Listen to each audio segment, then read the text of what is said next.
Selamat pagi, Assalamualaikum Bu Suri. Waalaikumsalam warahmatullahi wabarakatuh. Perkenalkan Bu, saya Yunita, guru matematika dari SMK 2 Jepara.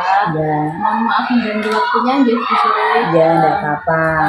Kita kesini mau merepoti Bu Suri, mau bertanya tentang pengalaman Bu Suri sebagai kepala sekolah di SD Negeri 1 Kedung Jino. Ya, Saya mulai nih Bu Suri untuk ya, monggo Bu pertanyaannya. Yunita. Selama ini bagaimana Ibu dapat mengidentifikasi kasus-kasus yang merupakan dilema etika atau rujukan moral? Ya, terima kasih Bu Yunita untuk pertanyaannya. Dilema etika itu merupakan situasi yang terjadi ketika seseorang itu harus memilih antara dua pilihan, di mana kedua pilihan secara moral benar tetapi bertentangan.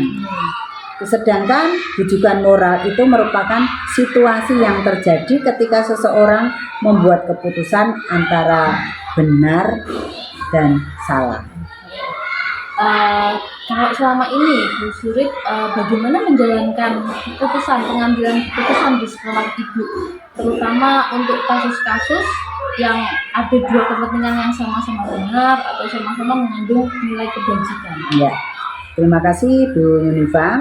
Sebelum keputusan itu diambil, terlebih dahulu kita mengumpulkan fakta, siapa yang terlibat, kemudian menganalisis benar salahnya, kemudian membuat alternatif solusi, dan membuat keputusan, kemudian merefleksikannya, serta tidak lupa kita harus berdoa kepada Allah Subhanahu wa Ta'ala.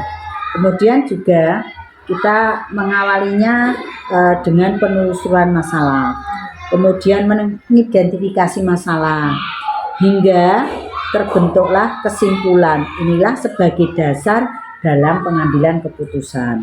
Utamakan yang menjadi prioritas dengan keputusan dan tetap memegang teguh kepada kebijaksanaan. Sangat lengkap sekali ya. Kemudian untuk langkah-langkahnya seperti apa yang biasa Ibu lakukan? Iya. Terima kasih Bu Yunita.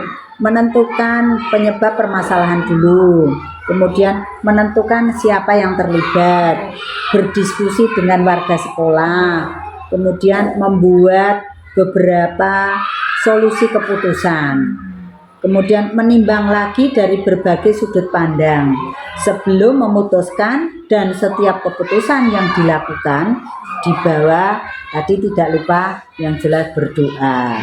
Kemudian mengidentifikasi masalah, kemudian mengklarifikasi tujuan khusus yang diinginkan. Keinginan itu apa? Memeriksa berbagai kemungkinan untuk mencapai tujuan dan mengambil keputusan yang terbaik.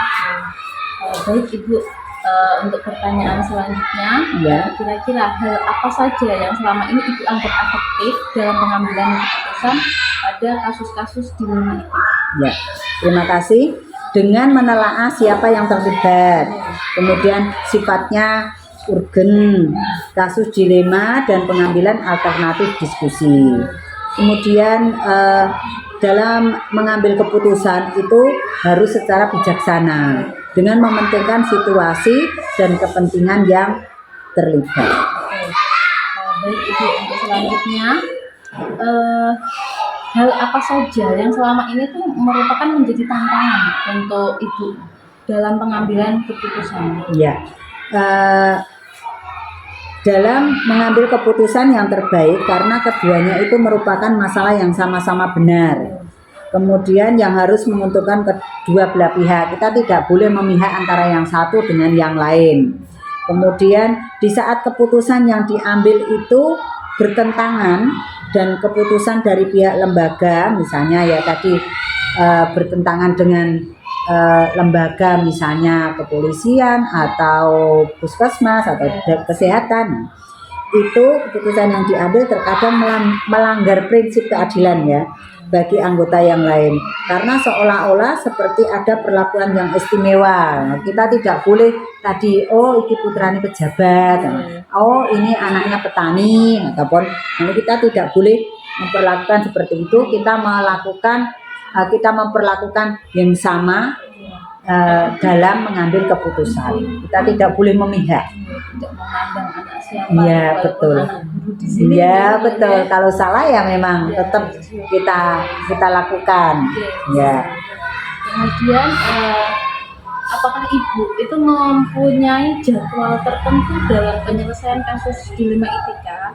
Apakah langsung menyelesaikan di tempat Ya. atau memiliki jadwal untuk menyelesaikannya? Oh ya. Jika masalah itu biasa atau ringan, maka langsung diputuskan. Tapi jika masalahnya itu berat, maka dilakukan proses sesuatu dengan kompleksitas kasus yang terjadi. Seringkali masalah itu kan diselesaikan pada saat itu juga apabila masalah itu ringan. Tapi ada juga masalah yang memang harus diselesaikan pada jadwal tertentu. Misalnya kita harus berkolaborasi dengan kepolisian atau dengan puskesmas ataupun dengan tokoh masyarakat ataupun dengan komite. Ini juga harus berpihak pada siswa.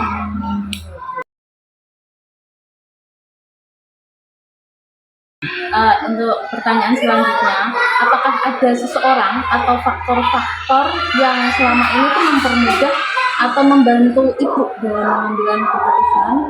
Ya, tentunya ada. Saya selalu mengajak kepada warga sekolah. Warga sekolah kan semuanya ya, dewan guru, kemudian murid, kemudian selain itu juga ada stakeholder, kemudian wali murid, kemudian komite, tokoh masyarakat, dan orang-orang yang memiliki kedekatan dengan permasalahan. Misalnya itu permasalahan dengan misalnya bullying, nah kita ke pihak kepolisian. Masalah kesehatan, kita ke puskesmas. Pihak yang terkait dengan permasalahan dan aturan yang berlaku dari sebuah lembaga tersebut. Serta pola pikir dari tokoh yang diidolakan.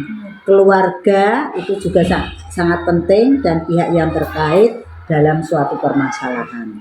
Kalau kasus di sini seperti bullying, tapi alhamdulillah nggak pernah sampai ke polisi, tidak ya. Biasa kalau di SD itu kan selalu ejek-ejekan itu kan termasuk juga bullying. Misalnya siswa tersebut yang dipanggil itu orang tuanya. Nah itu kan juga salah satu bullying lah.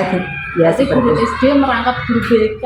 Betul, merangkap semuanya, harus serba bisa guru SD itu. Ya betul. Kemudian untuk selanjutnya Ibu, dari semua hal yang telah disampaikan, pembelajaran apa yang dapat Ibu petik dari pengalaman Ibu dalam mengambil keputusan dilema etika? Ya, terima kasih pertanyaannya Bu Yunifa. Yang jelas saya menjadi lebih bijaksana karena itu suatu pembelajaran juga bagi saya dalam menganalisis sebuah permasalahan untuk dijadikan pertimbangan menentukan solusi yang terbaik tentunya. Kemudian setiap pengambil keputusan itu harus dilakukan sesuai dengan nilai kebajikan dan berpihak pada murid tentunya. Setiap mengambil keputusan pasti akan memiliki resiko, itu jelas ya. Maka dari itu membuat keputusan yang paling baik adalah kita jangan sampai mengambil keputusan itu jangan sampai malah semakin melebar, tetapi semakin cepat selesai. Ya, semakin cepat selesai risiko yang akan terjadi. Seperti itu. Baik Ibu Surit, terima kasih banyak atas pengalaman yang Ibu berikan kepada saya. Insya Allah sangat bermanfaat sekali sharing tentang pengalamannya. Ya. Mohon maaf Ibu kalau mengganggu waktunya, nggih. Ya, tidak apa-apa. Mohon maaf Bu Yunifa apabila tadi jawaban saya kurang pas. Dan terima kasih telah hadir di SD Negeri 1 Kedung Cina. Terima kasih banyak Bu Surit. Ya. Waalaikumsalam warahmatullahi wabarakatuh.